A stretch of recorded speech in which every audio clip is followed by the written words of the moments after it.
What is going on, everybody? Welcome into the Under the Lights racing here at the Brickyard. We're calling it the Brickyard 200, not the Brickyard 400, because, I don't think anybody's sticking around for a full 100% race here this late this evening. I'm Ian McClintock, joined tonight by Jackson Stotts hopping in the booth this time. So, Jackson, how's your night been going?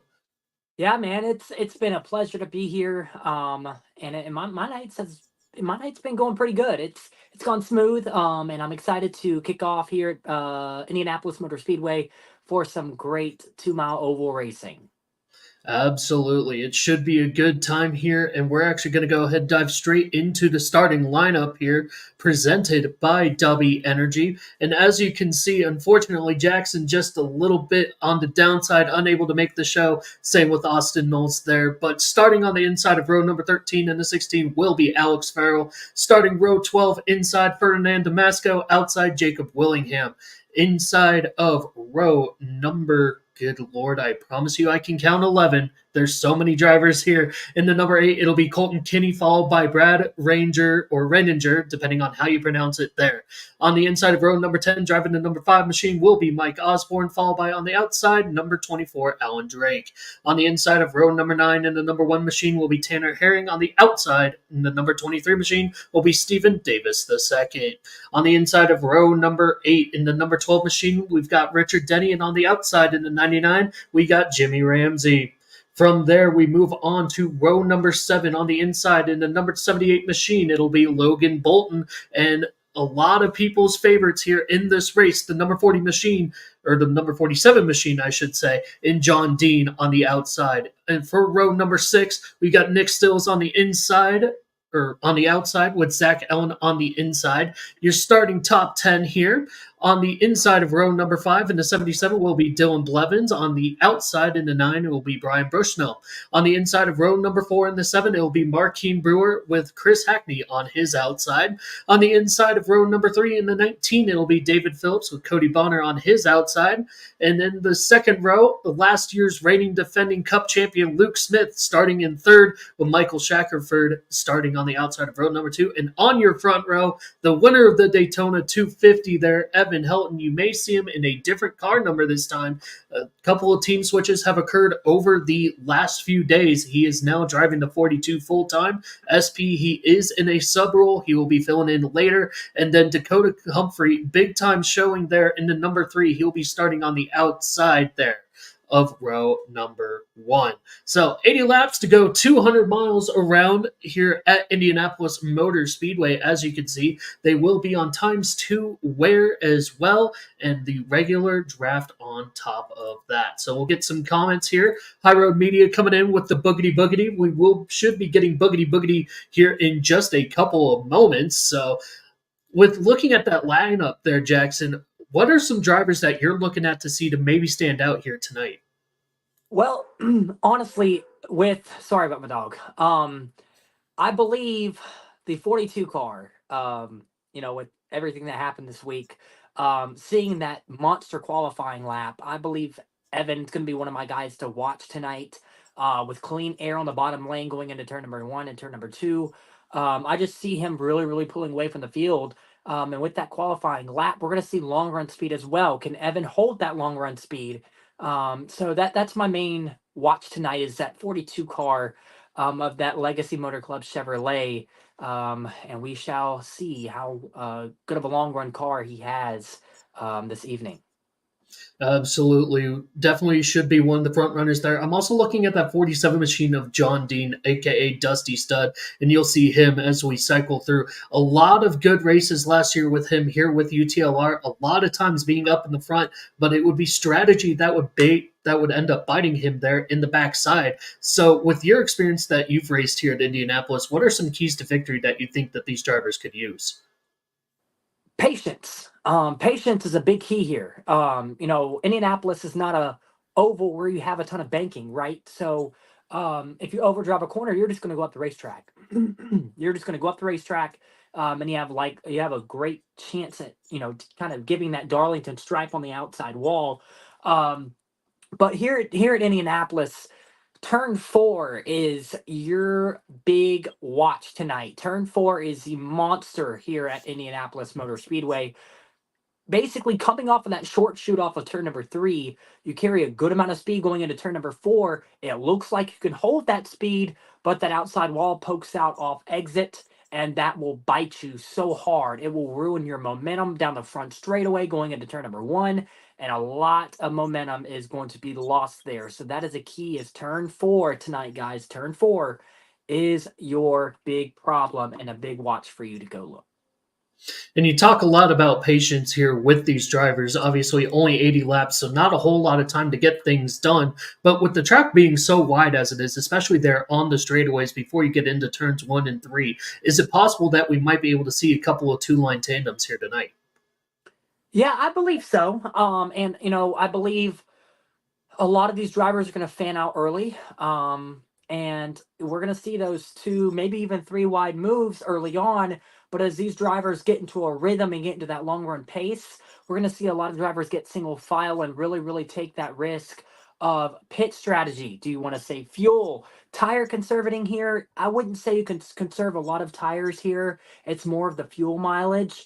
But again, we're just going to see a lot of strategy here at the end of the race. But at the beginning of the race, we're just going to see a lot of tandem. We're going to see two wide, 3 wide, a lot of pushing, a lot of shoving. But again, to watch here at Indianapolis, 2 long straightaways, 2 little short shoots. Will guys get too much of a push into these corners and slide up the racetrack? That's another thing to watch for here at Indianapolis. Absolutely. A couple of big things to look out there for this race. Again, 80 laps, 200 miles. Josh Scott coming in. It's a banger. It always has been, especially when you were here with the league as well. From every memory that I have, this is one of those tracks. For me personally, it's one of those, kind of gives me a little bit of a House of Horrors type deal. Season 2, running Xfinity in the 18. I was actually in the lead heading into turn 1 on the last lap, overcooked it, ended up finishing in 3rd place. So, definitely one of those things that you are going to want to help conserve everything here. So, we're going to go ahead and we should be getting logged in here in just a moment. I have officially gotten the invite. So, we should be getting this rocking and rolling here.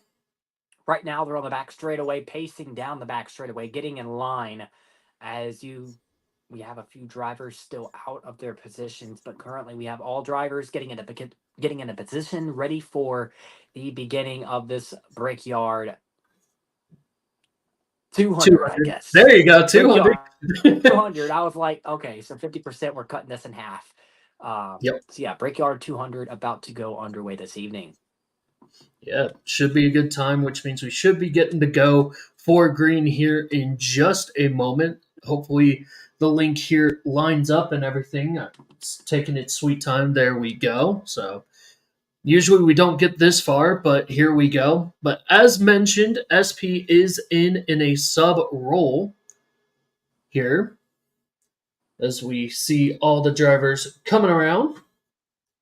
So we'll take a new look. SP going to drive the 78 machine as we see everybody getting lined up. As we'll get up to the front, and I'm not sure if we are going to go ahead and go at the line or what we are going to get here. Kenny driving a custom, Crimson driving a custom, and it does look like we are going to go ahead and get rocking and rolling here. So Evan out to a fantastic start here. Everybody driving custom cars, it would seem like so far. So 42 well out front. Luke Smith's going to dive in low. That's going to be a chance for second right there. Can he get around Dakota? It does not appear so right now. Yeah, and drivers are coming down the backstretch. We got trouble on the backstretch. Up and into the air goes the 3. Up in the air goes the 14. And we got a 2-car accident off the back straightaway off of turn number 2. And a lot of damage to the, looks like the 3 car as well, the 14. And a lot of damage for an early caution here at Indianapolis. And we are under caution for the first time this evening. Yeah, very quick caution there. It seemed like a couple of drivers ended up overcooking it there coming out of turn number 2. And like you said, that's going to be one of the big things to watch for tonight is going to be that consistency and how patient can these drivers be. Absolutely. The 11 FedEx Camrys involved, the 3 Dow Chevrolets involved, and we have the 88 involved as well. Alex Farrell. We have the 14 Ford Mustang involved as well. A lot of Go Dogs. Yes, Go Dogs in the 14. He was up in the air just for a little bit, but the 3 went for a wild ride down the back straightaway. Indeed. So a little bit of a mix up here in the lineup as we're going to go ahead and start cycling through here. As there you see the 11 machine of Knockdown. He ended up getting collected there. There's the number 3 machine, the VG Drip Slide. I think a lot of people were expecting him to have a really good showing. However, just not the greatest start in the world for that 3 from the front row now all the way down to the back. Yeah, absolutely. The 3 car just, I believe, it just got a little too much coming off of turn number 2 and down the back straightaway. It looked like there was a lot of door banging that led to a lot of chaos, and that led to him going upside down, taking a monster ride down the back straightaway, and a lot of wreck avoidance. I will give credit to a lot of these drivers in the back. A lot of them had wreck avoidance. We saw the 77 avoid. We saw who else did we see avoid the wreck? We saw the 8 avoid the accident. And the 19 as well. So good wreck avoidance by some of these drivers early on, and pit stops are underway for the first time. Yeah, very early, and I would expect to see a lot of drivers that were collected, or if they want to go ahead and make some early changes, this is where they are going to be, as you see almost every single driver taking down to the pit lane. It did look like there were a couple that did decide to stay out, so let's go ahead and see if we could keep up and see who did decide to stay out. So the 20 machine, Shackelford, he's going to go ahead and take the lead here in the number 20. So an interesting choice there for him as, again, looking through everybody who's in the pits. And Ty Phil also staying out there on the track. So the 20 and the 19, the Toyota camp may be running a little bit different than everybody else's plan so far. Well, I'm going to be honest. I kind of like this call. Didn't make a full lap on full race pace. Tires are not fully worn down. These drivers were able to avoid that accident and come out with a top 2 spot. Now they're starting on the front row on the restart. I like this idea. I like that they went and realized that the race pace wasn't full speed around the racetrack yet, enough to even burn off a few percent on their tires. So a great start and a great strategy call by these 2 JGR Toyotas. As we'll wait for the rest of the field to cycle out and catch up, I do believe we're going to go ahead and get one more lap under yellow here. It looks like everybody's sticking down to the access roads. Makes me wonder, are they maybe headed in? Not quite sure. I do believe that it's going to be more of a fuel-saving move here. However, just kind of looking at this now, it looks like everybody was trying to come up and there was a little bit of confusion, or maybe they're just staying low. So it does look like they are going to get back to green flag racing here in just a moment. All of them choosing the low line. So it does look like that is going to be the 42. Bad News Ducky on the outside. On the inside, the 20 machine of Shackelford should be on pace to lead here as we get into the restart zone, and we are officially back to green flag racing. Nice solid jump there on the outside line with Ducky and LRS. And they come into turn number 1, 3 wide, 3 rows back. Who is that? The 47? Yes, we've got a couple drivers now going through the grass there on the camera that you can see there. So again, everybody's starting to fan out. Like you said, it's going to be 2 to 3 wide racing. We'll have to see how they do here. Now coming into turn number 3 here, looking at the front of the pack, it looks like Evan has absolutely broken away. Where does the rest of this field go? There's a little bump from the bottom line. That's going to end up sending the 42, or what looked like the 42, back in the line there as well, as there's the 77 there on the screen in that blue and yellow machine. That's going to be Dylan Blevins trying to keep up with the 19 and the 20, but right now that outside line is making it work, and we do end up staying green for a full lap. And it sure does. We got 2x2 single file through the field entering turn number 1. The 18, the 11 side by side. Go Dogs makes contact with the 18. The 3 tries to go down low. The 8 car still above the 11 FedEx Camry Toyota, and he clears the 8 car off turn number 2. Evan Helton easily running away now. He's getting a little bit of distance between himself and Shackelford, easily out in front by about 3 or 4 car lengths as the rest of the field now comes to 3. And off of turn number 3, entering turn number 4 for the second time off this restart. Contact entering turn number 4, excuse me. The 9 car up the racetrack. He'll make hard contact with the outside wall, and they stay straight. Nice save for the Mountain Dew Chevrolet, and he loses all the momentum going into turn number 1. Again, side-by-side action a little bit further through the field, but still you have Bad News Ducky out front right now with Shackelford behind him in second. Those two seem to be setting the pace here early here at Indianapolis. That's right. They are single file side by side in the back. We have is that the 42, Ian? It should be the 42, yeah. Bad News Ducky 42 machine. He'll go into turn number 3. Hard entering turn number 3. He'll go up the racetrack just a tiny bit. JGR Toyota in second place. He'll stay behind him. It is hard because there is a lot of lag on my end going on. But single file throughout turn number 3 and 4. Down to the front straightaway, entering turn number 1. Yep, and as we see, these drivers are starting to cycle themselves out right now. LRS trying to make a push here late, but again, back at the front of the field, Ducky, he was getting caught there by Shackelford, and I do want to say that is the 5 machine of Mike Osborne sitting there in third. Or correction, that is going to be Dusty Stud there driving the 47 machine in another custom scheme. He's now on the back bumper challenging for second. That's correct, and the first place car and the 42 is lagging a lot. The 20 car tried to get to its bumper, but could not get there just in time. But there's a lot of lag going on to that front start in the 42 machine. He's going to have a rough race if that keeps going, but right now he is safe to say he is good to go due to him having a good far lead out front right now. As we go back, we have the 5 machine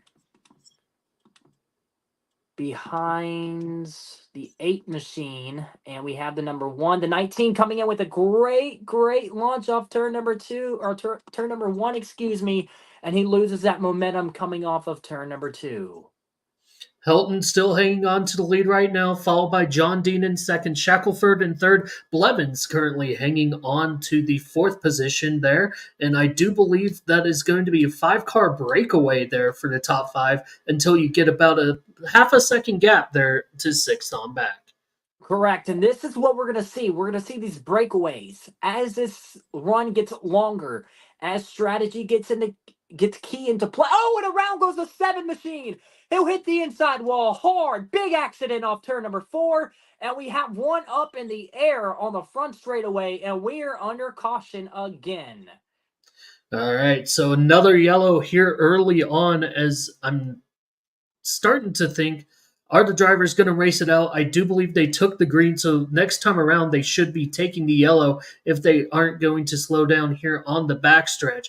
But again, Evan Helton hanging on to that lead. John Dean second, Shackelford third, Blevins fourth, and Zach Allen, a.k.a. Dr. Clater, slowly working his way up. That's going to make up your top 5 as it stands right now. So they are going to go ahead and continue to race around as the leaders coming around 4, and it will be yellow this time by.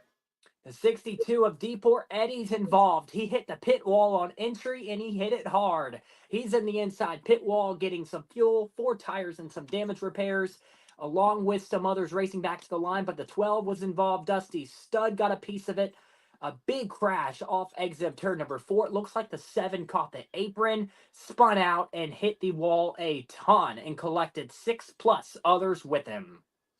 Big time wreck there towards the back of the field here. So some early drama as we now get to our second caution of the race here. The Brickyard 200, once again sponsored by Dubby Energy. And while they're under yellow, we're going to take a quick commercial break. But on the other side, we'll be back with pit results and some more green flag action.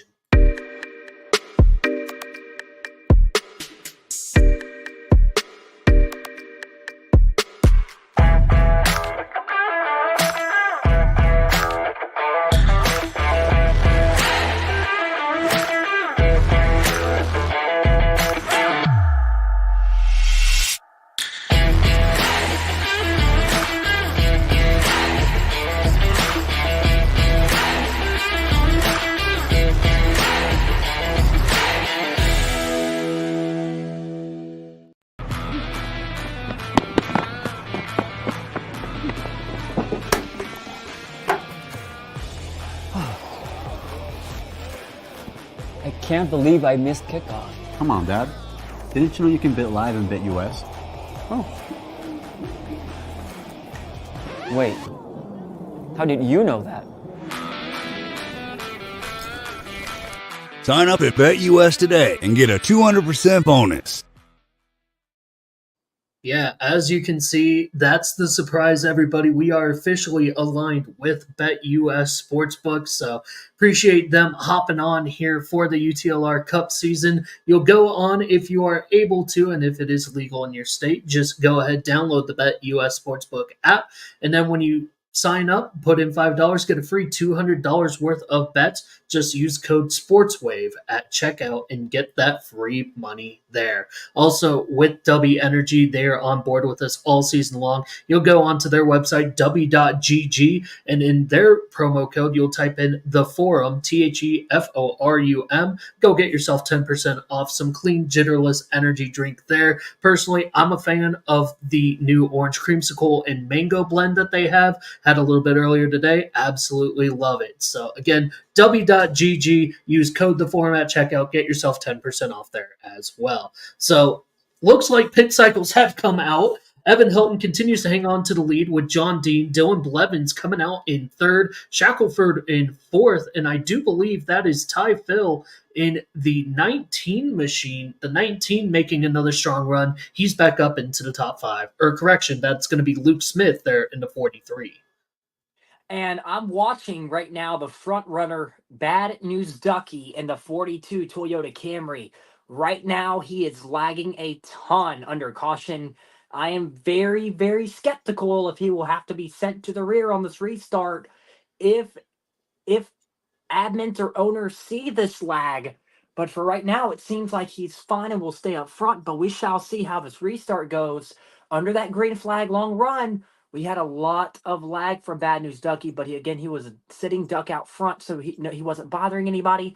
But yes, he is pulling off, and he is going to the rear. Bad News Ducky being sent to the rear for lag, I am guessing. No. No, Pulled off to the grass. It looked like he was going to the back. That it did. That it definitely did. It definitely had that intention, but they are getting the choose cone set up right now. So Evan Helton continuing to choose that outside line. He's got Dylan Blevins and Luke Smith with him. Inside, it looks like it'll be John Dean with Michael Shackelford behind him. And the one machine up there as well. So first time we've been really able to see that number one car make their way up. Be starting on the inside of row number 3 as Zach Allen has made his way towards the front as well. He's currently sitting in the top 10 position as well at this time. So we'll go ahead and get everything cycled how we need to. But once again, everybody's lined up. We're back in the restart zone, and we are back to Green Flag Racing from Indianapolis. Green flag is underway for the second or third time tonight, going into turn number 1, side by side for the lead. Bad News Ducky gets out front, single file. The 84 and the 11 battling side by side. And here it comes, the stuttering here, y'all. Sorry. That's the problem with these lags here, ladies and gentlemen. We are trying to work the best that we can with Heat 5. So do mind it when we're still trying to figure out where everybody is. We know that sometimes it can be a little bit of an issue here. But again, John Dean, he's pulled far away up into second. And Luke Smith using a dive bomb move there to get underneath Blevins. That's going to be for third. So he slips back from second to fourth in just one cycle of turns there. Zach Allen hanging on to fifth. Exactly, and these custom cars make it a little bit confusing. You can't really see the numbers very good. So that's another thing about tonight's race is these custom cars kind of throwing me off just a little bit. But the 7 car was involved in that wreck early on. He's now making his way, trying to make his way back to the field. The 18 scrubbed the wall entering turn number 1.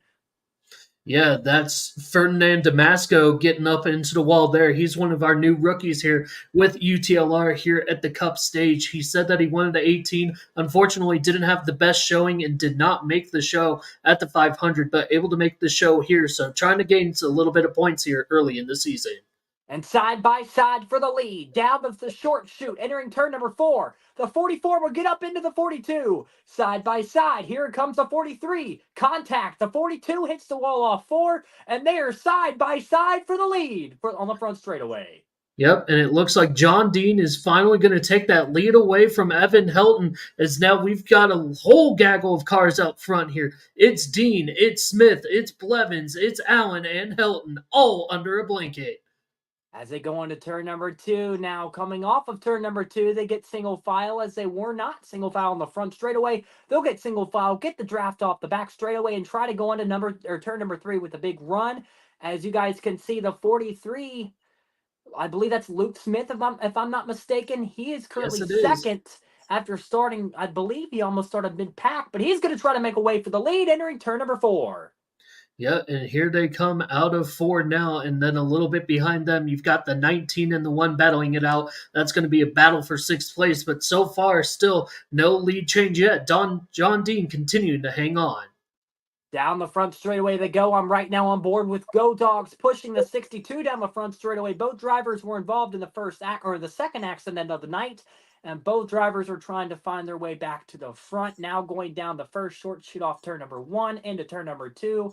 And the South Point Chevrolet against the Mobile One Rush Truck Center's Ford Mustang. They'll work together. Go Dogs bangs off the wall off turn number 2. And sadly, we'll lose a lot of momentum. Oh, we got a car around. The 18 backs it into the wall on the front or on the back straightaway. He'll goes nose first into the inside retaining wall, and he is parked there. Now he's back rolling on the back straightaway. And I believe this will not be a caution with it being only one car, Ian. Correct. And then a huge mix-up here at the front. John Dean has now pulled away Evan all the way back up into second. Not sure if there was a lag spike or anything that caused that, but Evan Helton now back up into second. Blevins in third. That's Allen there now sitting in fourth. Shackelford hanging on to fifth. As they get off of turn number 1 here, the 62 tries to go inside of the 11 of knockdown. He'll let that happen. The 62 dives it into turn number 2.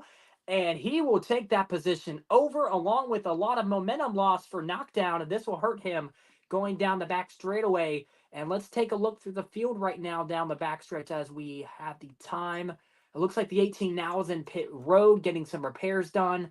And who's out front right now? We do have a battle for is this a battle? Oh, it's not the battle for the lead. The 44 of Dusty is out front currently. Or the 47, excuse me.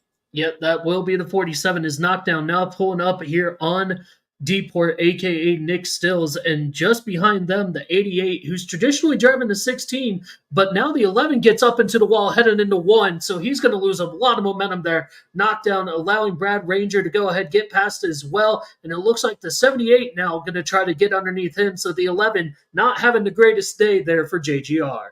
Well, look at the front right now. We have 2 drivers, one of them coming hard, and he is coming hard in a Green Lantern Toyota. All green race car coming hard and fast to Dusty Stud in his number 47 Chevrolet machine that is absolutely destroyed from one of the accidents that happened early on. And it looks like, guys, we are single file waiting for some strategy in the stage end here, Ian. Yeah, it definitely feels like that is going to be the way as Helton now slowly closing in on John Dean. That is going to be for the lead. Dylan Blevins continuing to hang on to third. Zach Allen in fourth, that's Smith in fourth. Wow, everybody running custom cars, it's got it all kinds of confused here on my side as well. So I do apologize for that, but again, just kind of trying to look through the field here just to kind of see who is where. John Dean now headed into 3 with Helton behind him. I do believe that is Zach Allen who's running third right now with Dylan Blevins in fourth. So again, starting to get spaced out, but Evan Helton slowly trying to roll in John Dean, and he's got some huge momentum off of 4.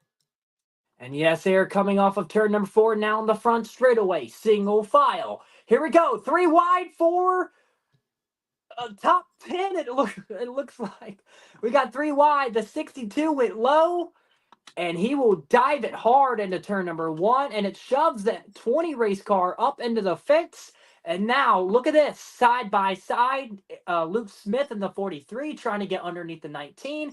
And we got a car in the grass. Oh, the 19's in the fence. And he's going to lose a lot of momentum. 3 wide down the back straightaway. Coming back up to the lead now, Evan Helton now at the back bumper of John Dean, trying to work his way around. Now getting back up into the groove, spaced out back to about a car length's advantage. If you're looking here on the UTLR live stream, you can see a whole lot of damage to the front end of that 42, not a whole lot of damage to the back end of that 47. Trying to use the draft as they come across the stripe. John Dean still continuing to hang on, but Evan Helton's now going to dive underneath for the lead. And here they come off of turn number 2. They're less than a car length from each other. The 47, Bad News Ducky, out front. He'll pull away off of turn number 2. And now the 42 is going to get a nice suck from the draft. And we'll see, does he push or does he go low? And he goes low. Yep, going low once again. Evan Helton trying to get the pass there on John Dean. John Dean able to be forced up the track. That's going to allow Helton to get by, but now a little bit of a wiggle there as John Dean was coming up, gets into the back bumper as they come around 4. Now we'll have to see how this looks out, and it does appear that the 42 is going to hang on to the lead. Evan Helton takes it back. Yeah, and Bad News Ducky is lagging a lot right now, guys. It looks really, really different compared to other people's streams, but it is a lot right now for Dusty. But as far as right now, no wrecks have happened from that lag, so he is perfectly fine for now. But let's go back towards the mid-pack. Was this the stage end?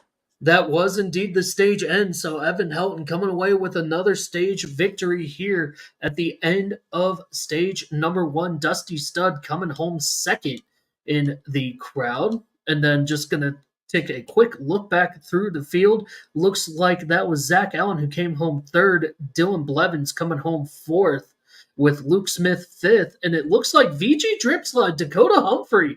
Look at him. He looks like he made his way back up there into the top 10 after getting collected in that lap 1 melee.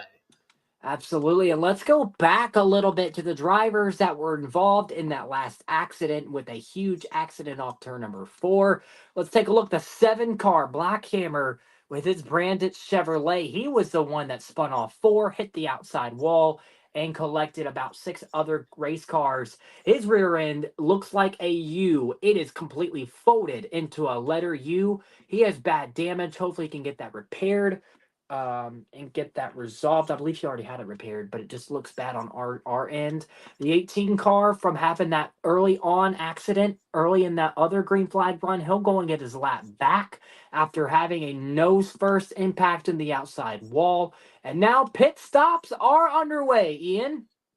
Yeah, this is interesting because traditionally, if it's the end of the stage, we don't see this. So something tells me this is not the end of the stage yet. So again, more pit cycle strategy coming here as Helton stays out, Allen stays out, the one machine stays out. So now strategy coming in big here for a big run to end the stage. What could be the yellow for by any chance, Ian? My only guess is that we could have seen a lag spike somewhere. However, I did not see any drivers go around. So that could have very well been an admin call. I'm not 100% sure. Trying to look around and see who on the track is not there. But again, Drake now up into the top 5. UTLR Storm driving to 88. We had him originally driving the 16. He is now up into 4th with how this has gone. And then continuing to look through the field, I do believe that might have been Ferdinand who got around again there in the 18. Could have picked up another driver in the process as he's just now getting to pit road. All right, well, that kind of explains this caution. The third one tonight here at Indianapolis Motor Speedway, the biggest racetrack in all of Indiana. Absolutely. So as we're slowly trying to get everybody settled out here. And what I've noticed, Ian, this is where they're choosing the choose cone. This is exactly where they're choosing. And if you go towards the apron and ride that, what do you call that? The access road. Access road, correct. If you ride the access road, you're now going to be on the inside line. If you stay above the access road, you are preferred to be lined up in the high lane. So I've just now learned that, and I'm getting onto it, and I'm catching on to it really, really easily. There you go. So Crimson Sniper now making his way up to the front. He will lead the outside line with Alan Drake behind him. On the inside, you've got Evan Helton with Zach Allen behind him, Alex Farrell behind him in the third row. As we're going to come to green, there's only a couple laps left here in the stage. The drivers have entered the restart zone, and back to green flag action. A horrible restart there for Crimson Sniper. Bad restart for the one Chevrolet, and this will give the inside lane an advantage going into turn number 1. Bad news Ducky sticks out front, and he is gone. As you can see, he is absolutely taken off. Alex Farrell now in a fight with Sniper there. That is for third. They're going to be side by side coming out of 2. John Dean going to try to make a 3 wide. 3 goes around. And again, the 3 gets caught up once again. Dakota Humphrey's just not where he wants to be. And that's a car flipping down the backstretch. Yes, a big wreck. Oh no, our second place driver, the 47's involved. He was running up front for a good period of time, and the yellow's going to come back out once again. The 24 is involved. The 3 is the one that went around the first time. And man, wow, a sequence of events just happened right here. We went off turn number 2, the 3 went around, and then more carnage began to happen down the backstretch with the 62. Our second flip tonight, guys. Our second flip, barrel rolling down the back straightaway, and now we are back under yellow. Yeah, definitely not what you want to see there, as the 19 was collected, the 3 was collected, the 24 is collected. Everybody just getting a little bit aggressive there. Now, I'm starting to wonder if this could be the end of the stage, though, because these cars are definitely behaving a little bit different. It seems like it's going slower, so I think, with all respect, this should be the end of the stage. It looks like everybody's gapped out a little bit. Everybody's kind of making similar motions. So, again, Evan Helton coming away with the big stage there, but so far not the cleanest showing here from the Cup guys. 4 cautions to end out stage number 1. And we just also, like that. Excuse me, sorry. We also saw a lot of aggression, so that again gave a good hint of the stage ending. Now coming back to green flag. We're back underway in Indianapolis. Yep, and that is Shackelford leading the way on the inside of row number 1 with SP subbing in the 78 machine on the outside. He's going to cut in just in front of Dylan Blevins there as we get back to action with From everybody. Turn number 1, big accident off turn number 1, and 3, 4, 5, 6, 7 race cars involved, including the 9, the 84. Who else do we have in this accident? We had a good wreck avoidance by the 19. But yes, we have a lot of drivers involved. It looks like the 23 is also involved. The 24 was involved as well. And we are under caution again. Yep, as they will still continue to race back to the line. SP going to still try to get at least something out of this, trying to get back out in front, but it will be Shackelford who ends up coming away with the lead there, as now the 3 slammed down into the inside wall. Not quite sure what that was about, as we should be back under yellow here, as now everybody gets slowed back down. So this is rough. Not going to lie for the Cup guys, because you mentioned it again, a whole lot of patience, and usually with crowds this big, especially with us limiting the field here for the Cup Series, you'd like to say that really these guys should be able to race around each other a lot cleaner. Now, is that just a sign of Indianapolis, or is this really a sign of everybody just getting too aggravated way too early in this race? I think it's just bad moves, over aggression, and just not, being very racing with disrespect. That's what I'm going to put it. I'm not wanting to call anybody out here, but we are getting to the point. This is the highest series in the league, and this is Indianapolis, a 2-mile oval, a long race. This caution fest that we're becoming to have right now, it shouldn't be really happening. It's a long race. So a lot of drivers need to be patient. And I believe hopefully we can, we haven't started stage 2 out very well, but hopefully when this caution gets go back underway green. When green goes back out, we see different racing styles. I mean, right now we're seeing a lot of drivers chopping each other. We're seeing a lot of drivers just hitting the wall, trying to get too much out of the race car. So I really think hopefully after this caution break, we'll be good to go, and hopefully we can have a good long run. Yep. And speaking of that caution break, we're going to take another quick commercial break while pit stops are underway. And then we come back. We should be back to green flag action here from Indianapolis.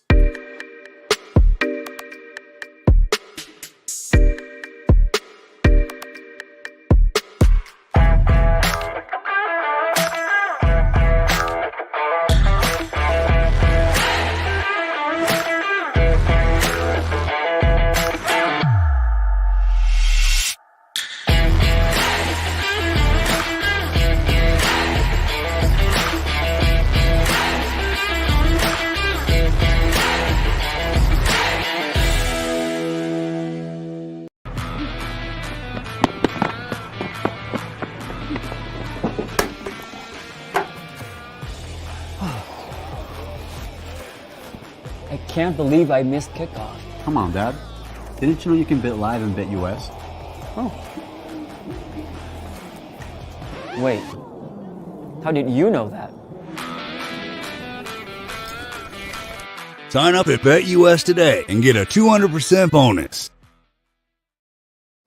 And we are back from the pit cycles here again, early in stage number 2. But again, a couple drivers out front that we haven't seen so far. Again, Shackelford hanging on, but SP and UTLR Storm slowly making their way up to the front. So a little bit of an advantage there. And it looks like Alex Farrell will go ahead and lead that inside line unless SP did, or Shackelford should be. SP leading that outside line, and a huge jump coming up, wow, what is happening right now? Not quite sure who's trying to pick where as far as up front, but it looks like it's going to be SP and UTLR Storm leading the way.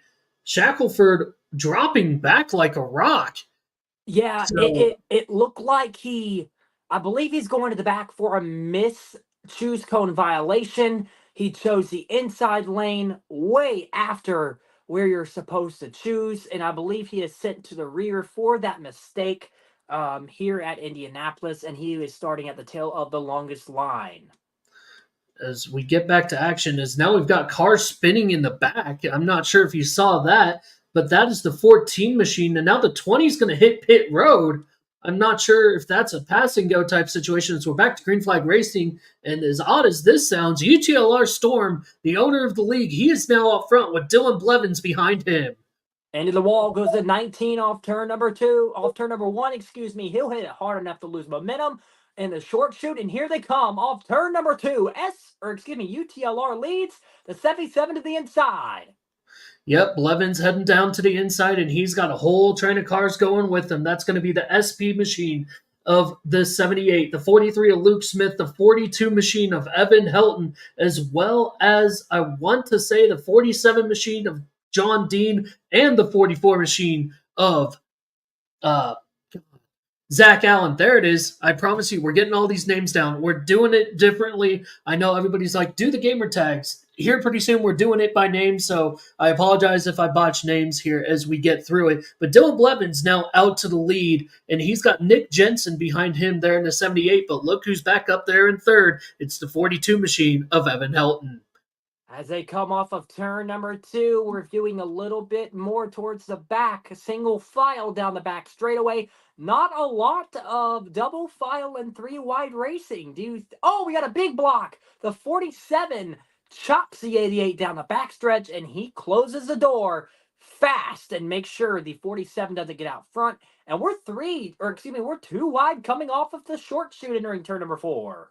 And just like that, the 42 machine takes advantage of the mistake from the 77. So Evan Helton has taken back the lead in this instance with Luke Smith behind him. Dylan Blevins now back to third. John Dean hanging on to fourth.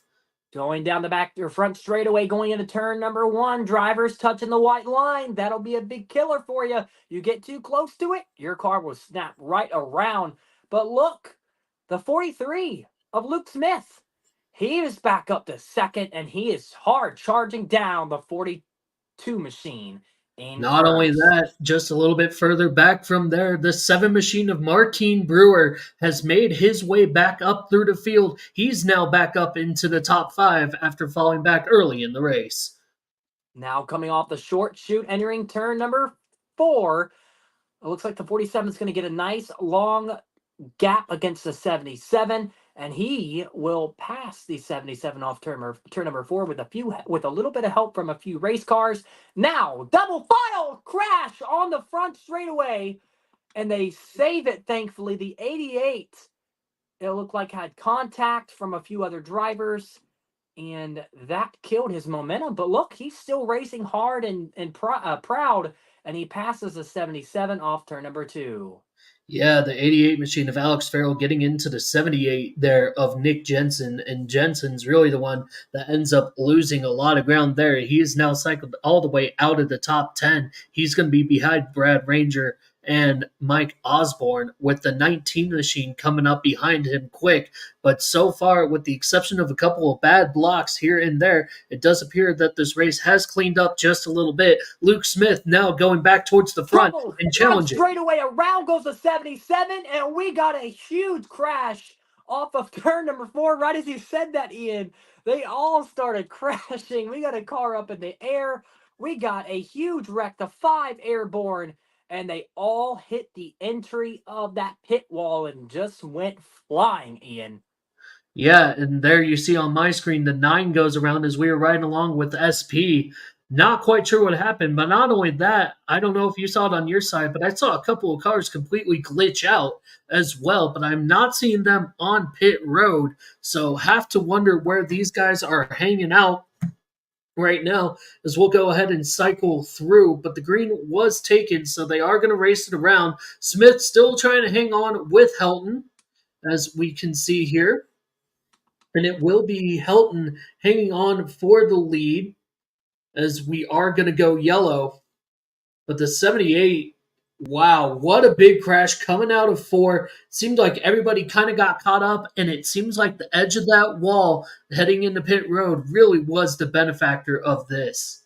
Yeah, the 77, it looked like, just tried to get too much off of turn number 4, and he looked like he got slammed into the wall after the car in front of him wasn't clear, bounces off the wall, and completely annihilates the pit wall, collecting 6 other drivers that look like, and they all just like literally just piled up like a piece of candy you just throw.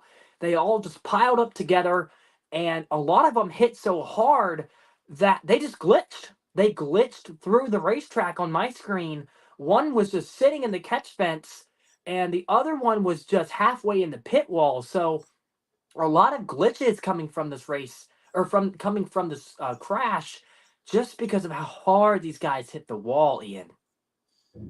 Yeah, when you're coming around that turn at about 165 miles an hour, you're not expecting yourself to end up down inside of a pit wall in any way, shape, or form. So now, as the cars are coming around, especially with the stages and how they are, is this the time to go ahead and maybe get your one pit in, or do you end up waiting for that field position?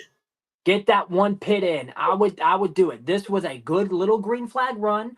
A good amount of tire wear was worn off of these race cars. A lot of drivers with damage in the back. I say pit here and get that done and over with, so you just don't get absolutely basically ditched by the entire field, because they're going to have fresher tires and you won't. So, Indianapolis is key with tire wear. You're going to need the tires. Again, it's not as bad as Atlanta, of course, but with how these corners are, if you don't have fresh tires, your car will not stick very well through 1, 2, 3, or 4, and you will not have a lot of momentum on these straightaways and short chutes, Ian. As we see every single driver now coming down pit road, we'll have to see how this all ends up cycling out. Again, sometimes with the graphics, you see cars slam each other. They're definitely not trying to slam each other in any way, shape, or form. It's just, you got to love some good old 2019 graphics, as it were. So coming out of the pits, it does look like it is going to be Helton and Smith back out front, But Humphrey's coming away with some solid strategy there. He's going to come out in third there in the number 3 machine with John Dean, or I want to say, yeah, that'll be John Dean coming out fourth, Zach Allen coming out fifth. Yeah, and a lot of drivers gained and a lot of drivers lost. A lot of the guys in the back who came in for damage really lost a lot of track position. And again, they're going to be back there in that dirty air. And that's one thing about it, Indianapolis. Indianapolis is a very, very sensitive aerodynamic racetrack. You can have the cleanest air of all time and pull away, while in second and third, you're right next to each other, and you just don't carry the same amount of speed as some other drivers will. Ooh, Ian, I saw a really late choose cone. I wonder how that's going to roll with Alex Farrell. That was really, really late. He touched the grass. I'm concerned. Yeah, we will have to see how this shuffles out, if there is going to be any kind of a shuffle out here. It looks like he's okay. It looks Yeah, like. so just a little bit too close for comfort there, but it will be Helton, Smith, Allen on the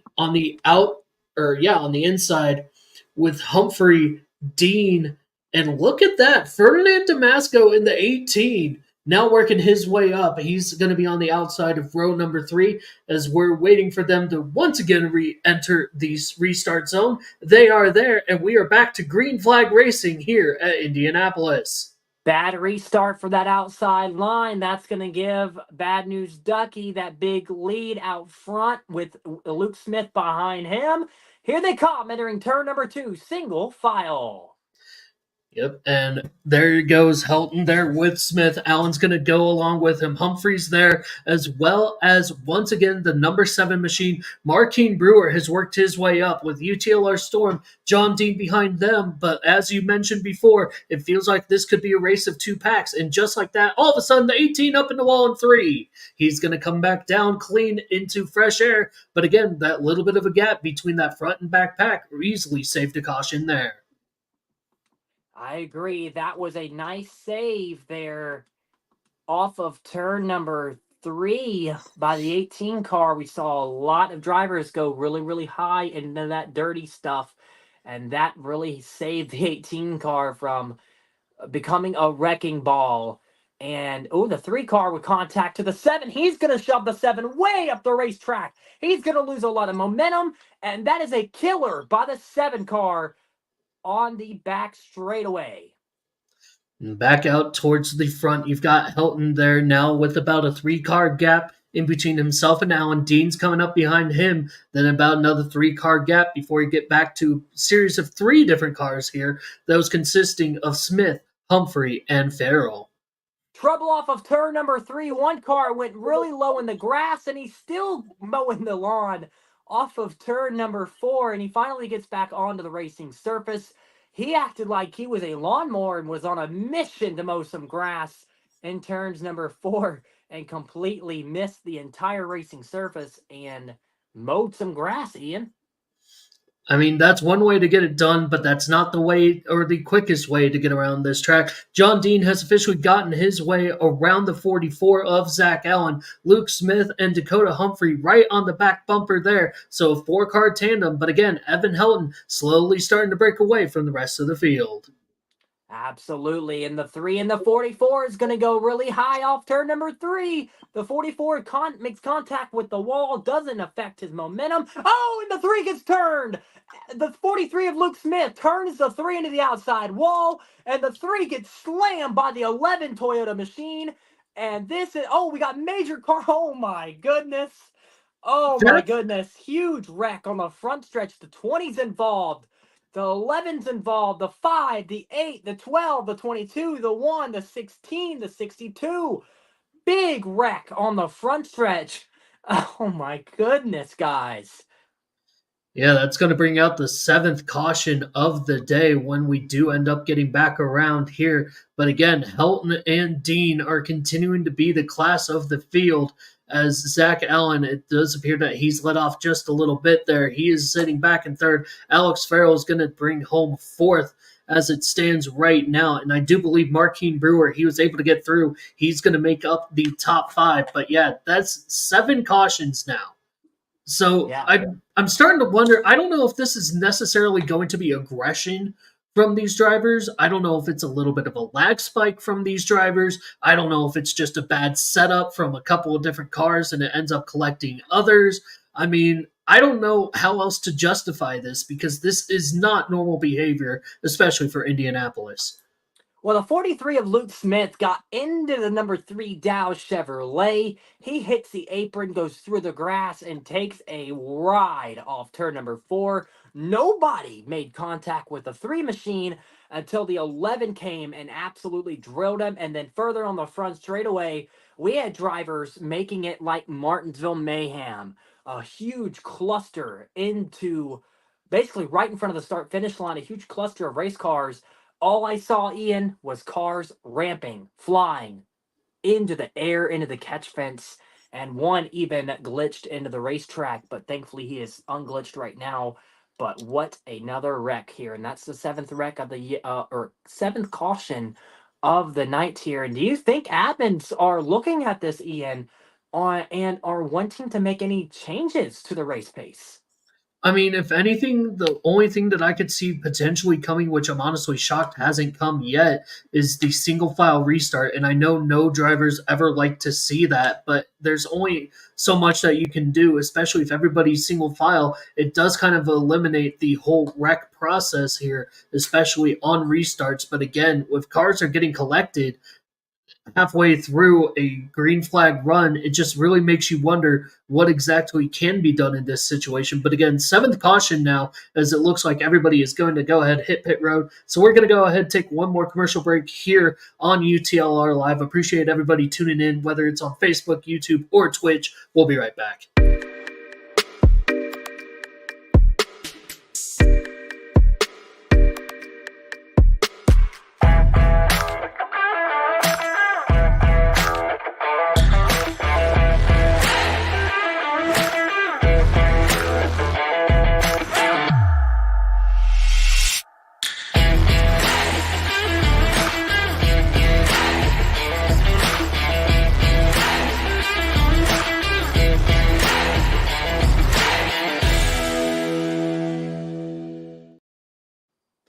As we are back here through the pit cycles, and I've officially got word from the UTLR admin crew. It will be single file restarts the rest of the race, except for the beginning of stage number 3. So we talked about what exactly are they going to do to kind of help mitigate these issues. And really, it feels like this is the only way that you can, other than on track, telling people, hey, you might be done for the night. But I really don't feel like that's really going to be necessary at this point. I agree. And again, it's nothing's on purpose. And it's all these accidents and mistakes these drivers are making. And you know, Ian, me and you, we make mistakes. We're racing tomorrow night. Yep. And we're gonna make mistakes. So it's just a lot of drivers making, simple mistakes, second race of the year. It's gonna happen. So I think with the drivers doing single file right now, that'll give them some leeway and some comfort, and that will allow them to kind of separate each other and see how they can do on a single file restart. And if it is successful, then boom, we have single file restarts for the rest of the event. And except for again the beginning of stage number 3, that'll be chaos, Ian. But Yeah. we'll see a lot happening here. But Ian, kind of run us down through this restart now that we have a single file restart happening for the first time in UTLR Season 7. Yeah, so with it, again, similar to how it was back in the Winston Cup, everybody's going to be in the single file from nose to tail, so it's all going to be based on Evan Helton. John Dean's behind him, Zach Allen right behind him in 3rd, Alex Farrell in 4th, Marquine Brewer in 5th, but again, the 42 car is the control car. Once he goes, it is single file. You cannot make a pass until you get past the start-finish line, and we are back to green flag racing here at Indianapolis. And like it should be, single file through turn number 1. We got cars already side by side entering turn number 2 down through the short chute. Drivers missing their line, the 84, the 43, the 24, the 88 side by side coming onto the back straightaway. Helton and Dean slowly breaking away. Zach Allen hanging on to that third spot quite tightly right now as they head down into 4 cars before you get back to double file. Drivers went really high into turn number 3 in the back. Oh, into the wall with a 24. Thankfully, he saves it and doesn't collect anybody else. But a huge moment for the 24 Exalta Chevrolet. And thankfully, that did not cause a caution, but it did lose a lot of momentum for him down the front stretch that he will have to recover from. Lead change now heading into turn number 1. John Dean going down to the low side has officially gotten past Evan Helton. That is for the lead. Zach Allen now on the back bumper of the 42. Still back in the field, Luke Smith leading UTLR Storms. Alex Farrell, the 84, the 19 behind him. And it goes even further back with the 77. 3 cars still breaking away here at the front, and then you've got about a second, almost second and a half, maybe even 2 seconds before you get all the way back there in the 4th place, and that is the land of where everybody else is currently gaggled up. Trouble in the short shoot. The 77 gets turned. He'll hit the inside wall. The 3 car up in the fence as well, and we got cars crashing off turn number 4. And this is not what we wanted to see. The 12 car involved, the 77, the 3 car was involved, and several other vehicles. And guys, we may be back under another yellow. We'll see though. But yes, there were 2 race cars involved in that accident. And we will see if this caution will stand or they will run it out green. Have to think that it is going to stand only because there was such a gap. And again, when you've got multiple cars flying through the air and hitting the inside wall, that's one thing with UTLR. If there's only one car that ends up going around and nobody else gets collected, they do stay green. But the fact that this has been multiple accidents with multiple cars, you've got to think that we are going to be going yellow here in just a moment. John Dean going to go ahead, take the flag here. And we're going to see here in just a moment. But I do believe, are we going to slow down? It doesn't look like we're slowing down. Yeah, it looks like we're staying green for this one. A shocker. I think the admins got sick of the continuous yellows. And the 23 just got absolutely bullied by the 3 Dow Chevrolet entering turn number 2. And I do not believe Dark Outlaw is not going to be happy with that move, Ian. Not at all. And the only thing that can really make me think that this race is continuing under green is the fact that we are coming towards the end of the stage. So again, Dean is out front. He's got Helton and Allen behind him. They are your 1, 2, 3 runners at this point. Absolutely. And a big move by the 8 car down the front straightaway. He went really low to the inside wall, side by side, entering turn number 1. And again, just slowly starting to cycle through the field. A lot more single file action coming to you. Again, the 3 car VG Drip Slide, Dakota Humphrey. He's had a very up and down day with Crimson Sniper now on his front bumper, as now the leaders are headed off into 3 and 4. And a lot of racing going on down the back straightaway. You have the 8 car being pushed by the 99. You have the 18 trailing the 3 and the 88. And then you have drivers in the back that were involved in those early wrecks. The 11 goes really high in turn number 4. Let's see if we can get a view on some of our other drivers. Luke Smith and the 43 Chevrolet.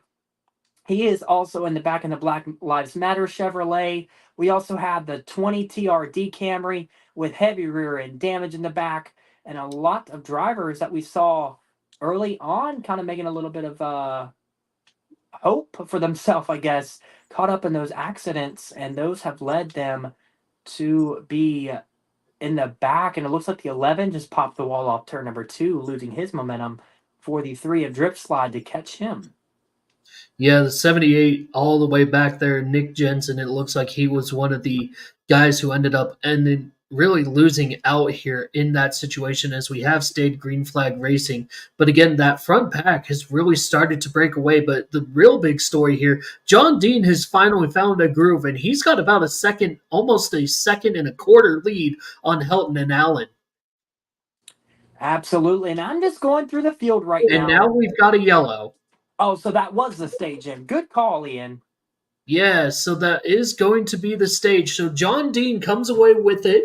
Hilton's going to come home second. Allen third. And I do believe that is going to be Smith who brings it home fourth. So not really a whole lot of change here at the top, but still a whole lot of chaos. 8 cautions as we still have about 30 laps to go here at the Brickyard 200.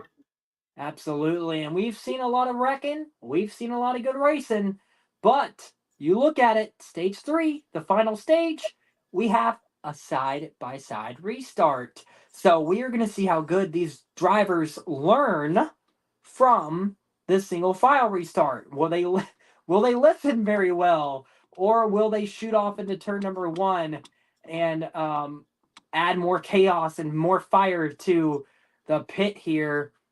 And we are back underway for stage number 3, the final stage of tonight's Indianapolis 200. And a big choke up there from the one machine. He had the inside line and he goes down into the wall and he just goes sliding back, allowing Helton to take the lead with Zach Allen behind him. And the number 7 of Marquine Brewer coming out a big benefactor there in the stage break. He's now sitting in third.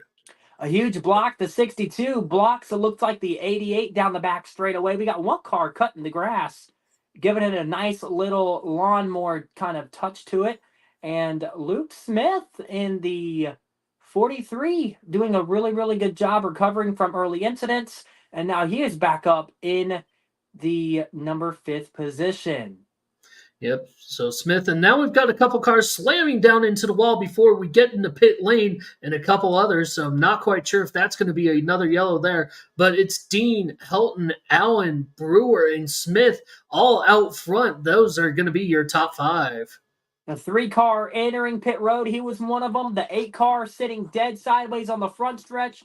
The 18's involved, the 19's involved, and a lot of drivers involved in this wreck here. And now it looks like, Ian, this should definitely be a caution after we saw 4 to 5 cars involved in this accident where they just all piled up again on the front stretch. That's been where the most of the wrecks have happened tonight, Ian. The front stretch. I mentioned before the race even started, turn 4 is going to be a killer. And it's been a killer for a lot of these drivers tonight, and a lot of these drivers have all wrecked off turn number 4, and it's been a lot. These cars are a handful on exit of turn number 4 just because you just think you could carry so much momentum and are exiting the corner, but you can't because that wall sticks out so far, and these drivers are just slamming against the wall, and it's creating massive pileups. Indeed it is. So Dean, Helton, Allen, Brewer, and Smith are going to continue to be your top 5 as we are now under our 9th yellow of the race so far. So another yellow, another pit cycle, another quick commercial break from us. We'll be back in about 60 seconds.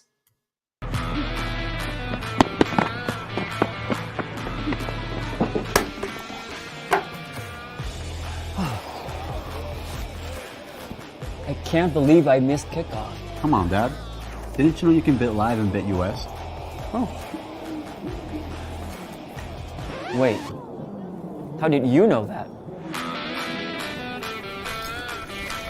Sign up at BetUS today and get a 200%.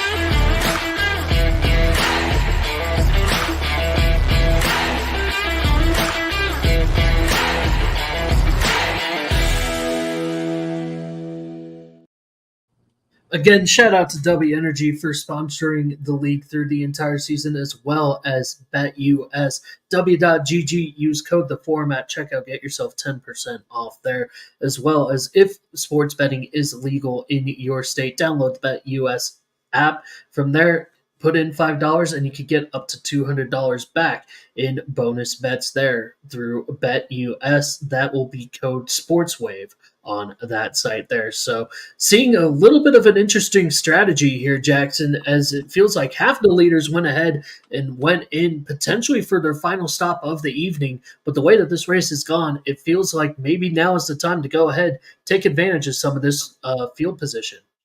Right, and you see the 42 stays out, the 44 stays out, the 7 stays out. He was involved in that earlier accident. The 20 stays out, the 43, the 77. So take a look at this. Right, let's kind of paint a picture. The 42 has been mostly out front tonight. The guys that are behind the 42 have really been mid-pack to the rear of the field. These drivers took that opportunity to get back up to the front by not pitting, but now that we're under single file restarts, hopefully they can keep that track position, and hopefully there's no more late race cautions, because if there's more late race cautions, the guys in the back are good for the rest of the race. The guys in the front are not. So the guys in the front are going to have to battle their way back to the front of the field, as again, we're coming to the start-finish line to kick off another restart here, single file for the Brickyard 200. Again, it'll be Helton, Allen with Brewer behind them, followed by Smith, Shackelford, and Blevins. Those were the 6 that ended up staying out on the track. That's Brad Ranger, who's now made his way back up towards the front in the 22 machine, with John Dean behind him in 8th. Coming off of turn number 4, drivers, single file, ready to go here at Indianapolis. I'm not sure how many laps are left, but we are getting ready to go for another restart, single file, coming to the Indianapolis restart zone. We are underway here at Indianapolis once again. And just like that, you can already see the field breaking up, just trying to see who got the right go, who did not. And these front 4 cars, they all went at the same time. Small break back to Shackelford and Blevins, and then a huge break back there until you get to Crimson Sniper there in the 1 machine. And a lot of drivers literally had the worst restart of a lifetime. Look at the front pack. We have a good 1, 2, 3 front pack. Then the second pack behind them with the 43 of Luke Smith leading that pack with the 20. And then if you go further back, we have 2 wide. Almost 3 wide action from the back straightaway. Going into turn number 4 off the short chute. And here we go down the front straightaway. Ian. Yeah, John Dean has worked his way back up to 7th, and now he's got Dylan Blevins purely in his sight. But so far, again, it's Helton, Allen, and Brewer hanging on to the top 3. So far, no change through the top 6. Going into turn number 1, the 44 looked like he was going to go to the inside of the 42, but let up and didn't create that forward motion. Look at the 7. He was involved in an early on wreck, and he just was in the back mostly in the entire race tonight. And look at him. He's up front in the top 3, battling for a possible win for this guy. And again, these guys still have to pit. Excuse me, these guys do still have to pit. But with the 44, the 42, 44, 7, and the 43, look, 3 teammates right there. 3 LMC teammates. Yeah, 3 LMCs, and then the 7 machine of Marquine Brewer, keeping that love fest kind of spread up from where it was. But not only that, these 4 drivers have absolutely started to break away from the rest of the field, as now you look back past Luke Smith, that's easily a second and a half before you get back to 5th place. And who's that driver sitting in 5th place? Look at that. It's John Dean, a.k.a. Dusty Stud, working his way up through the field. Right, and Dusty started in the back after making that pit stop, so he won't have to pit again. But he is charging hard to get back to the front here at Indianapolis to catch that little pack up front. But that little pack, if you notice, none of them are trying to pass each other. They are all trying to stay single file so that they can even get more of that getaway when they make their pit stop. It'll be even a bigger gap. And hopefully they can create more momentum off of pit road and try to get back up to the front or keep their front 1, 2, 3, 4 positions. Indeed they are, but John Dean slowly starting to reel in that front 4 as it looks like Marquine Brewer, he's going to be the first one to go ahead and step out of line and try to make a challenge there for the lead, and he is going to make that challenge, and it will be successful as he brings up in front of Evan Helton. That is an official lead change, Marquine Brewer to the front. Oh, and the 7 goes up the racetrack. The 44 is going to take that advantage. 3 wide down the back straightaway. And that's exactly what John Dean and the crew behind him wanted to see. Side-by-side action for them is going to allow Dean, Shackelford, Blevins, Stills, and more company. All of a sudden, this 4-car pack has now become almost 10. Absolutely. This racing right here has allowed all the drivers behind him to catch him. Luke Smith battling with the 7-car, and it looks like the 44 also down the front straightaway. The 44 is going to try to make a big move on the inside of, or 47, excuse me, trying to make a big inside move to the 43 of Luke Smith. Yeah, and we haven't said his name much tonight, but that 62 machine of Deport Eddie, a.k.a. Nick Stills, he is now up in contention for this race. Dylan Blevins right behind him. Shackelford, he's pretty much been solid most of the night with the exception of a couple of wrecks. He's been up in the top 10 as well. So a lot of the drivers that you would expect to be up front here trying to make a late charge as this race is going to get very, very interesting here very, very soon as Stills makes the pass on Dean. That is for 5th, but now it looks like Dean cutting back down underneath. Helton's going to go back for the lead. Side by side for the lead down the front straightaway. The 44 and the 42 side by side. The 7 of Blackhammer is going to get that nice push, and he'll push that 44 past the 42. And we have a race, ladies and gentlemen, in the front pack. Yes, we do. And that second pack is slowly starting to close in as well. Side by side through the first 3 rows until Deport Eddie, he ends up backing out of the entire situation there as we're now coming back to the action. Shackelford slowly starting to creep his way up and make it into the conversation. UTLR Storm, he's finding a way here in the 88. And behind him, he's got a couple with him. This front pack no longer able to break away clean. Oh, into the wall goes Luke Smith. All of his momentum is now gone. He slams hard into the outside wall off turn number 3, and that makes him lose all of his momentum to carry down the front stretch. And wow, it looks like he got a little bit of contact to be put in the outside wall. But again, all that momentum is gone. Hopefully he can rebound and gather himself back up. And the 7 car is well into the catch fence off of turn number 2. Yeah, big change there as Zach Allen now hanging on to the lead, but John Dean once again becoming the big benefactor here. He's on the back bumper of the 44. He's going to look to the inside in his 47 machine. He's going to be going with them door to door as they head down into 3. Who's going to come out ahead? The 44 will back off. So John Dean, who started in 8th place, has now worked his way back up, and the Mechanics Wear Chevy is back in the lead.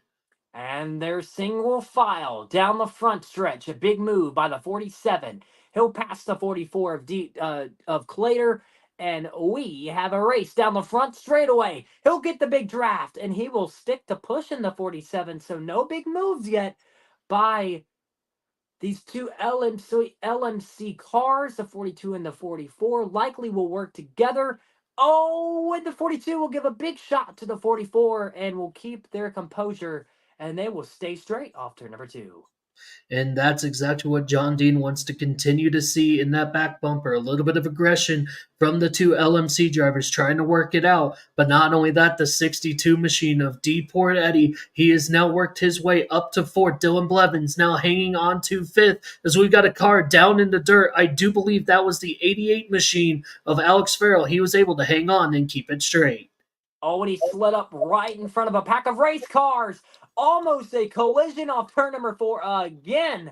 But everybody was able to save it. We haven't seen that tonight. We haven't seen drivers lose it off turn 4 and save it like they just did. So good job, everybody, by saving it. The 9 car goes really high off entry of turn number 1. He'll go high off exit, and he keeps his car off the wall. But a very scary situation here at Indianapolis already. Now, here we go. Coming off of turn number 2, the 3 car blocking each and every lane.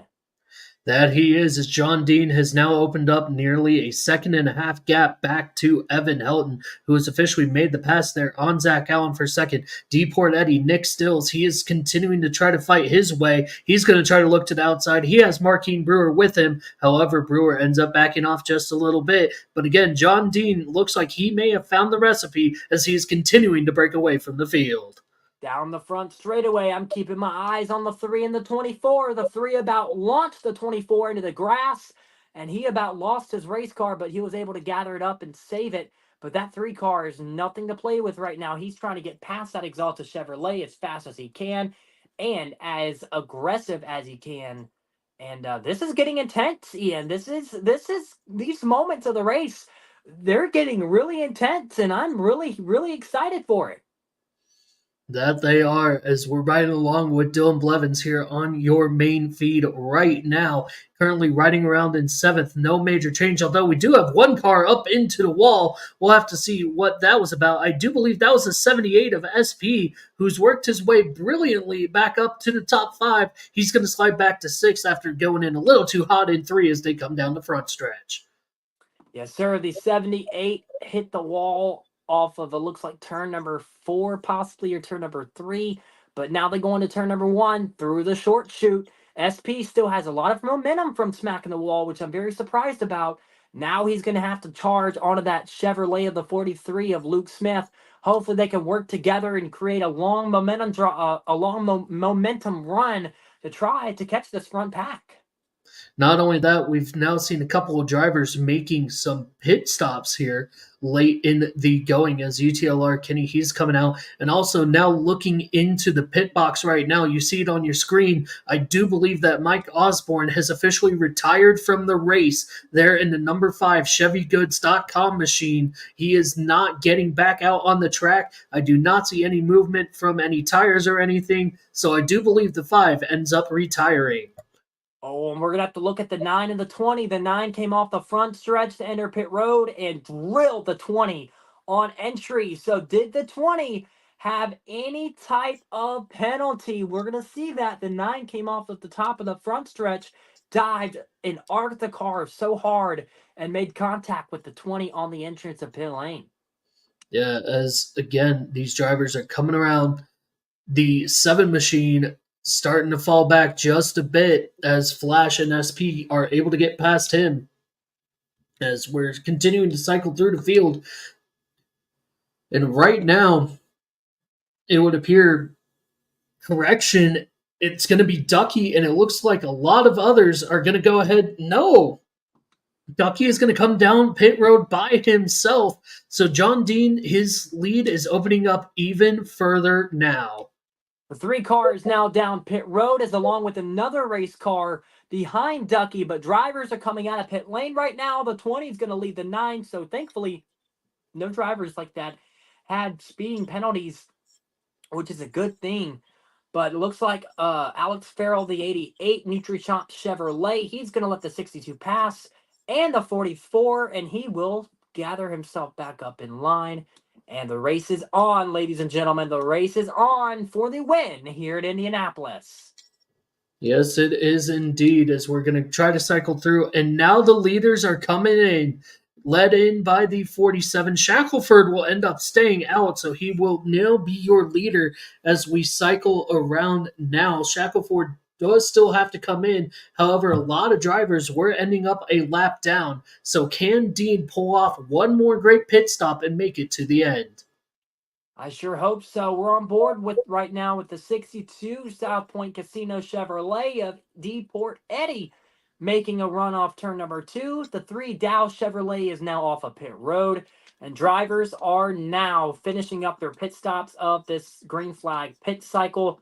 And guys, we've seen a lot of drivers make pit stops, and here they are. They're coming back out, and we're going to see who had the better pit stop here for the first ever green flag pit stop tonight here at Indianapolis. Yeah, and Shackelford does continue to stay out on the track.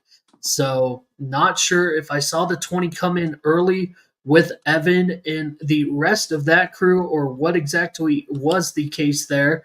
But it now looks like a lot of cars are coming out.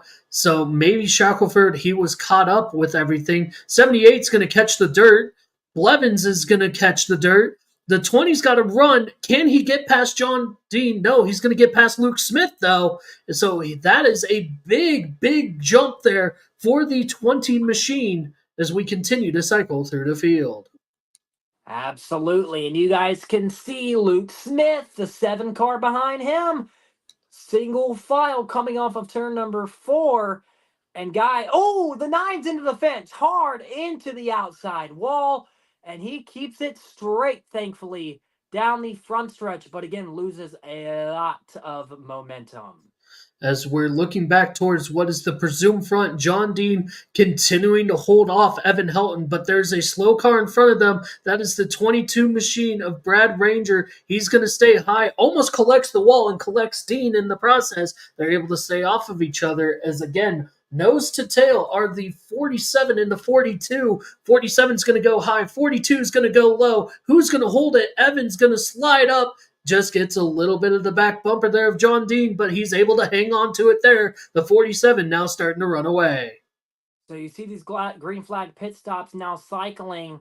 You guys see the guys on the front stretch right now, but Luke Smith carrying the pack behind him. Will they catch them in time with the 22 ahead, slower than everybody else? Will we see a photo finish this evening with the second pack coming in a very organized fashion? Very hard to tell at this point in time, but again, the 47 continues to lead the 42. He's got about a 2.5 car gap, and then you've got really about a 2.5 second gap until you get back to the 43 machine of Luke Smith there in the 43. Absolutely. So the 43 of Luke Smith leading the second pack with the 44 behind him as they're catching up to the 22. You have the 7, the 77, it looks like the 20 also, and the 62 behind him. Is this enough race cars to create a long momentum run and catch the guys up front where the 47 and 42 are racing? As you can see now, they're passing that lap car of the 22.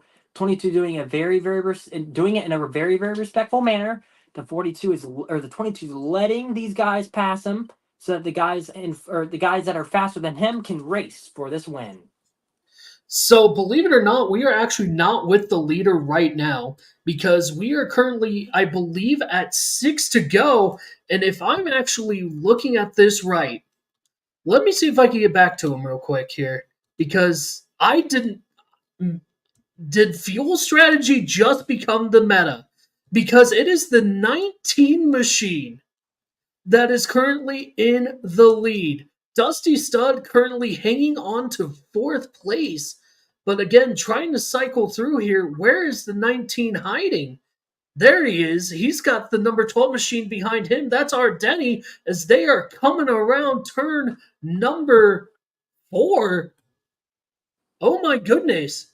The 19 and the 12, they may be the ones fighting it out for this victory. Wow, unbelievable. Did not know that pit strategy was going to come into play with fuel saving. Well, 5 to go, Ian. Does that mean no more cautions?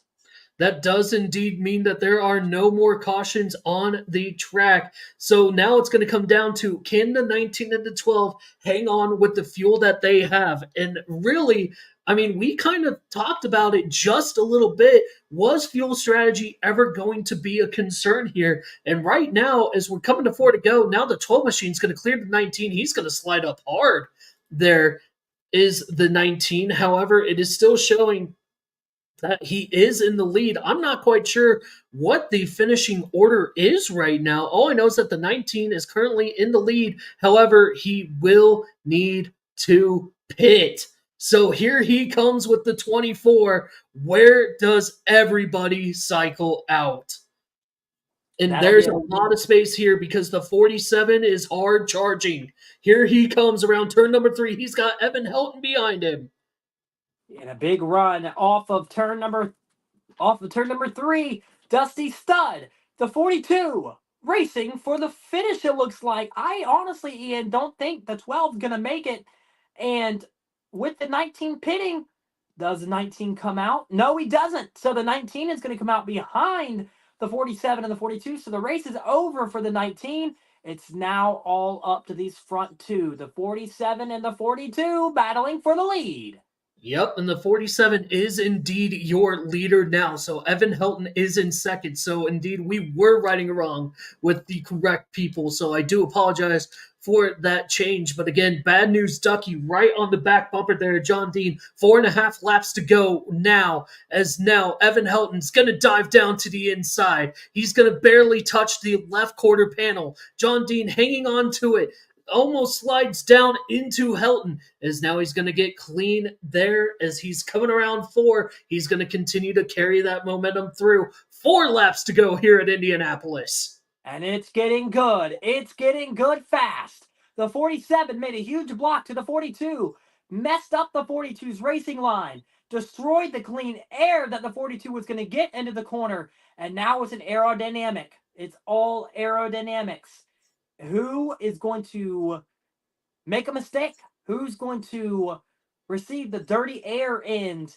And who is going to make sure they hit every mark until that white flag, that black and white checkered flag flies here at Indianapolis. So far, it does look like John Dean is slowly starting to break away from Evan Helton once again. He's got about 3 car lengths as they come through 4 now. Everything is turning up. John Dean or Evan Helton, there would have to be an absolute bloodbath of a caution here for either of these drivers to not win this race, because behind Evan Helton, you've got almost a 5-second gap back to 3rd. 3 laps to go here from Indy. 3 to go. It's prime time. The 47, the 42 out front, single file, 1 by 1 down behind them. But guys, we're on the back straightaway. It's 3 laps to go, coming up to 2 laps to go. These 2 drivers putting their all into the gas pedal, and they're all into this race car. Will one overstep and overdrive what the race car will actually give them, and will that affect them, and will that make a pass for the change for the lead? Zach Allen trying to make his way up to 3rd place, currently in a battle for 3rd. But as it stands right now, John Dean working his way down. He's wanting to get back up to that high line, try to block Evan, because Helton has brought him back in. 2 to go from Indy. 2 laps to go. Oh, the 42 barely misses the bottom of the racetrack. He's still in the tire tracks of the 47. And we are having a close race, guys. Ladies and gentlemen, we have ourselves a race. The 42 is going to try. Oh, the 42 is not going to try to get the draft off the 47. And the 47 pulls away just a tiny bit on the backstretch. But guys, this race is getting good, and it is getting good fast. Yep, only 5 more corners to go for the 47 machine of John Dean to end the drought.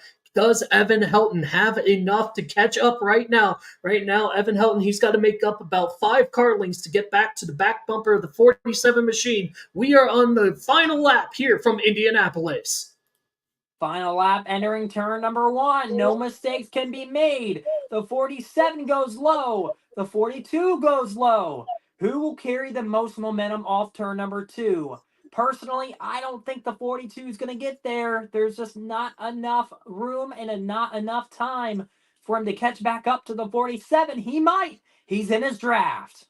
Yep, as the draft is slowly closing in, he's now about 2 car lengths back, now heading down into turn number 3. John Dean currently trying to hang on. Evan Helton using the draft. He's going to go high. Gene trying to break the draft as they come through 4 now. They are now within a car length and a half of each other. Helton is there. Helton's going to go low.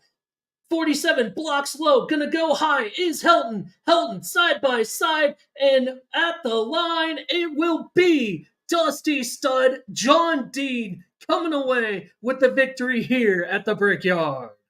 A huge block off turn number 4 made it easy for the 47 of Dusty Stud to win. A major congratulations to you in the 47 Chevrolet. The 42 comes home in 2nd. And this Ian was a good race at the end. Finally, they cleaned it up in stage number 3. But man, these first 2 stages were extremely, extremely exhausting. Absolutely, they were. LRS is going to come home 3rd, Clater 4th. So Ellen Drake comes home 4th.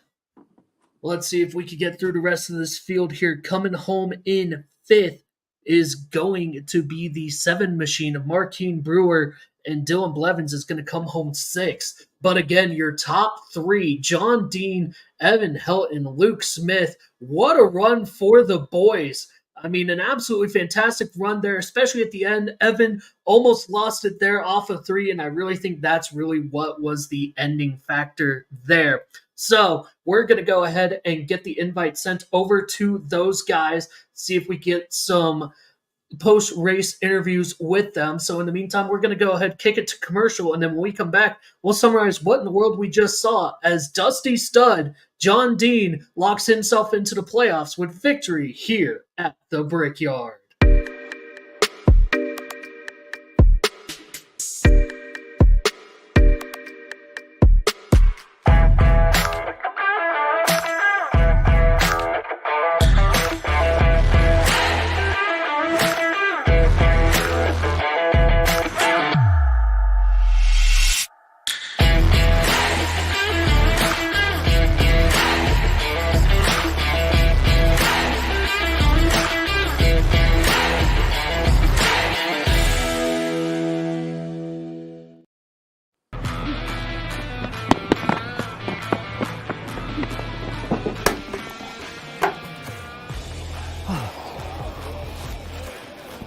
I can't believe I missed kickoff. Come on, Dad.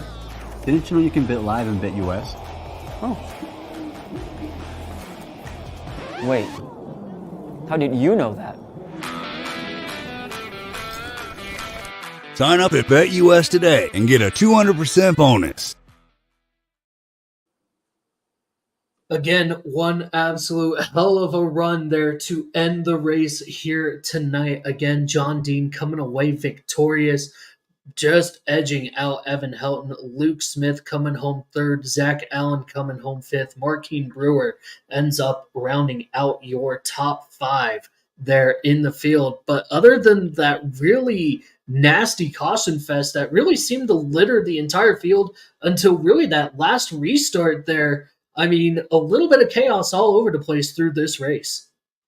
Yeah, there was. There was a lot of chaos at the very beginning of the race, but as stage 3 came along and progressed, we saw a lot of good racing finally, with that single file restart really helping in that final stage, get the field separated. And on that final restart where we had 2 or 3 packs. We had 4 in one pack at the very front. We had 3 in the middle pack. We had a whole bunch of other cars in the third pack. So it almost was like pack racing here. And I think that really helped keep the caution count to a minimum here in the final stage. But what a run for Bad News Ducky tonight. Absolutely. Bad News Ducky was absolutely on top of his game through most of this race, coming away with the stage 1 victory, almost had it in stage 2 there and stage number 3. LRS, he was really consistent here as well. He's our third place finisher, and we're going to go ahead and bring him on stage. Luke, do you have us, good sir? Yes, I do. How are you guys doing? Doing good, sir. So obviously a little bit further back in the field, a little bit of a gap between yourself and the first 2 place finishers here. But talk about the beginning half of this race here, because it really felt like there was a lot of yellows mixing up the field for you guys. Yeah, there were a lot of yellows, obviously. I think, though, my team, myself, capitalized on them really good.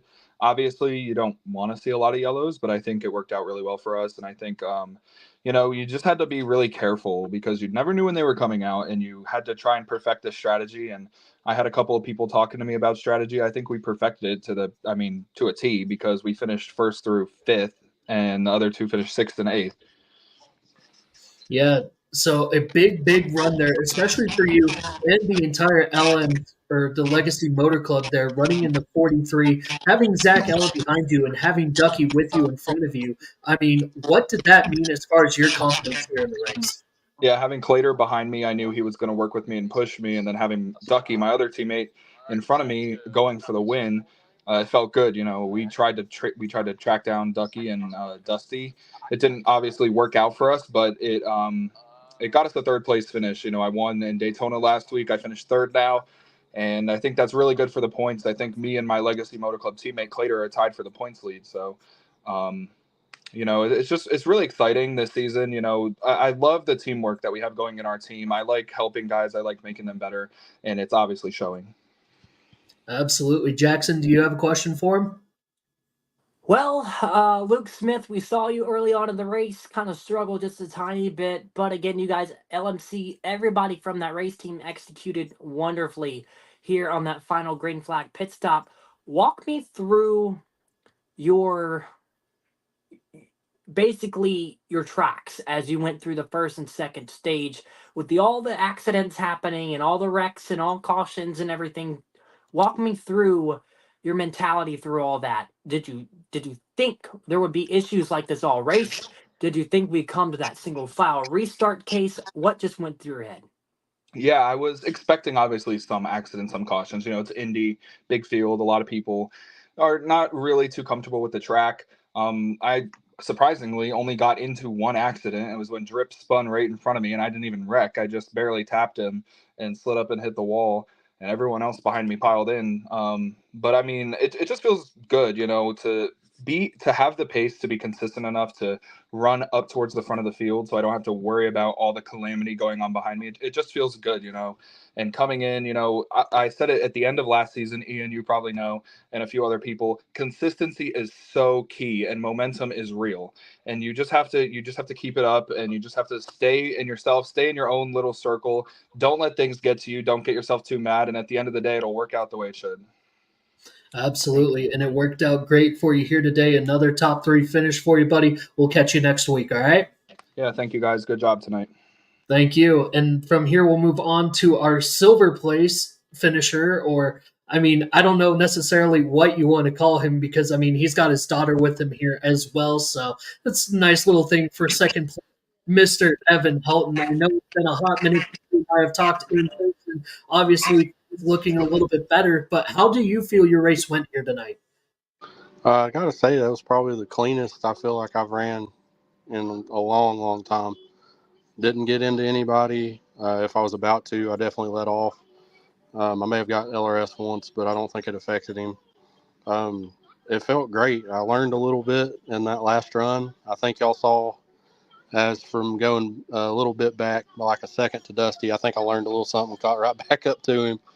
I wish I'd have had that more, but I think in the end it helped save my tires the way I was taking 2 and 4 instead of just attacking it the way he did. And it kind of got me right to his back bumper. And then just kind of looking back here at the start of the race, obviously you had field position the entire race. There was never really a time you ever fell out of the top 10 except for maybe in the pits for maybe 5 seconds. But you always found yourself at the front there. Do you feel like having that track position was a huge benefit for you here tonight? Or do you feel like you were going to end up front no matter what? I feel like I had the car to be out front no matter what. But definitely with the way things went, definitely best to stay out a few times when you only had 90% on your tires left. It definitely was smarter, and I usually go in and pit all the time. I think you know that, being a teammate I've had before. Yep. Tonight's like the first time I've ever really just stayed out, and it works. When you've got that many people, it works, especially when you're surrounded by such a good group like we are here at Spire Legacy. Can't really complain. We're taking it. Absolutely. Jackson? Well, we saw you throughout the night. It was great seeing you in the front pack, and it was great, watching you race all night long. I really don't have a lot of questions. Ian really did one of my questions. But you did a great job tonight. Great outcome, and you, my friend, you had a great points day. Going into Vegas next week, does this momentum carry to Las Vegas on the West Coast? I definitely think so. Vegas is a pretty good track for me, especially if I can get the car dialed in. What are you doing, honey? Yeah, no, if we can get the car dialed in, I think we'll be great. This is little Andy, for everybody that don't know.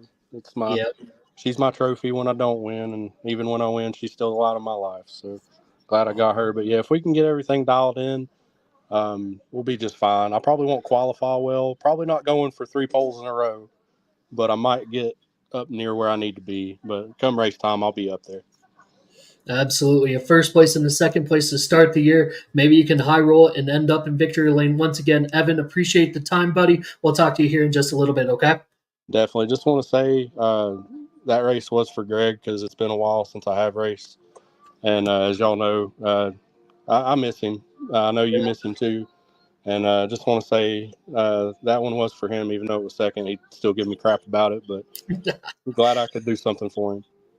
Yeah, here from the Greg Miller Studios. Again, huge shout out to Caitlin. Obviously, prayers always will be with her with losing a really good friend of ours here lately. But Evan, again, fantastic race here. Another top 3 finish for you. We look forward to talking to you again here really soon.